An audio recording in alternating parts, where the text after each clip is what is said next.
Pernah nggak sih kepikiran gimana kalau ternyata kita bisa mengubah realitas hidup kita secara total? Nah, dalam pembahasan kali ini kita bakal bedah ide-ide dari Dr. Joe Dispenza yang nunjukin gimana orang-orang biasa kayak kita bisa melakukan hal-hal yang benar-benar luar biasa. Buat seorang wanita bernama Anna, kutipan ini bukan sekedar kata-kata. Ini adalah titik balik hidupnya. Perjalanannya dari tragedi ke transformasi total itu dimulai dari sini.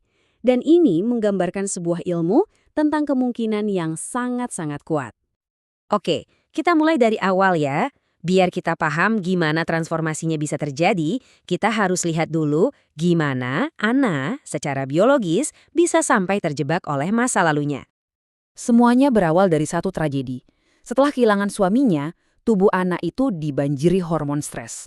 Ini bukan cuma sedih sesaat ya, ini adalah kondisi darurat biologis yang berjalan terus-menerus, yang selama 3 tahun akhirnya menyebabkan serangkaian penyakit sampai puncaknya adalah diagnosis kanker. Jadi, apa sih yang sebenarnya terjadi di dalam tubuhnya? Dokter Dispenza menyebutnya lingkaran pikiran perasaan. Ini tuh semacam lingkaran setan biologis. Pikiran traumatis Anna menciptakan perasaan menderita, yang kemudian malah memicu lebih banyak lagi pikiran yang sama. Dia benar-benar kejebak. Siklus ini secara efektif itu memprogram ulang otak dan tubuhnya untuk terus hidup di masa lalu. Intinya, ini mengubah masa lalu kamu jadi cetak biru untuk masa depan kamu yang ya udah bisa ditebak. Setelah sesi kemoterapi gagal, Anna benar-benar mencapai titik terendahnya. Tapi, justru di tengah keputusan total itulah muncul sebuah kesadaran yang mengubah segalanya. Momen inilah yang jadi pemicu untuk perubahan besar. Terus gimana caranya dia keluar dari lingkaran setan itu? Jawabannya datang dari tempat yang gak disangka-sangka.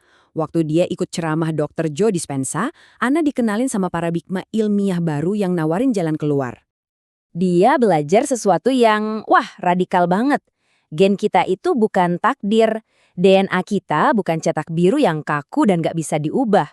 Justru, lingkungan di sekitar sel kita, baik dari dalam maupun dari luar, itulah yang ngasih sinyal ke gen untuk aktif atau non-aktif, termasuk gen yang bisa menciptakan penyakit. Dan ini dia kuncinya, emosi kita lah yang menciptakan lingkungan internal tubuh kita. Hormon stres dari rasa takut dan penderitaan itu ngasih sinyal ke gen-gen yang nggak sehat. Sebaliknya, emosi yang ditinggikan, kayak rasa syukur atau sukacita, itu justru ngasih sinyal ke gen-gen baru yang mendukung kesehatan. Jadi intinya, dengan mengubah perasaan kita benar-benar bisa mengubah gen mana yang nyala. Berbekal pengetahuan baru ini, Anna pun memulai latihan harian untuk mengubah biologinya dari dalam keluar.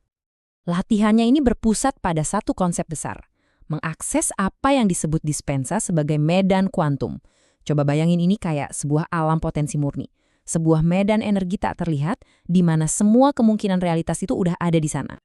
Nah, untuk bisa nyambung ke potensi baru di medan ini, dia harus melakukan sesuatu yang gila banget dalam meditasinya. Dia harus ngelepasin identitas lamanya.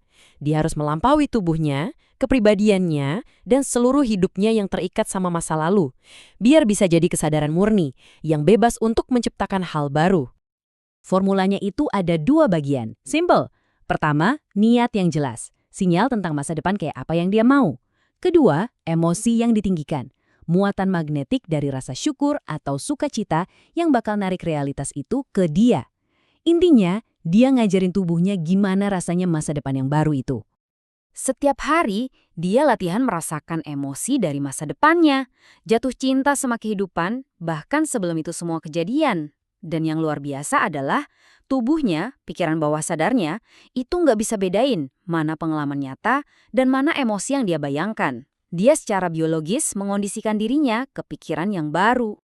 Lalu, apa yang terjadi kalau kita benar-benar komitmen mengubah kondisi internal kita, nggak peduli apapun yang terjadi di luar? Hasilnya benar-benar menakjubkan.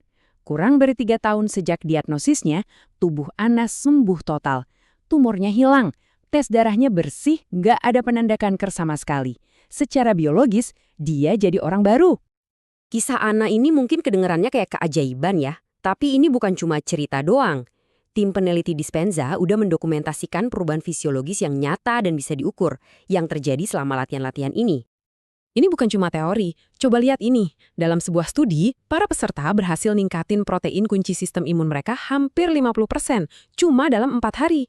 Ini nunjukin betapa cepatnya tubuh kita bisa merespons keadaan emosional yang baru. Pada akhirnya, kisah anak ini nunjukin kalau ini tuh bukan kekuatan super yang cuma dimiliki orang-orang tertentu, tapi sebuah keterampilan yang bisa dilatih. Ini bukti nyata dari apa yang disebut Dispenza, orang biasa yang melakukan hal yang luar biasa.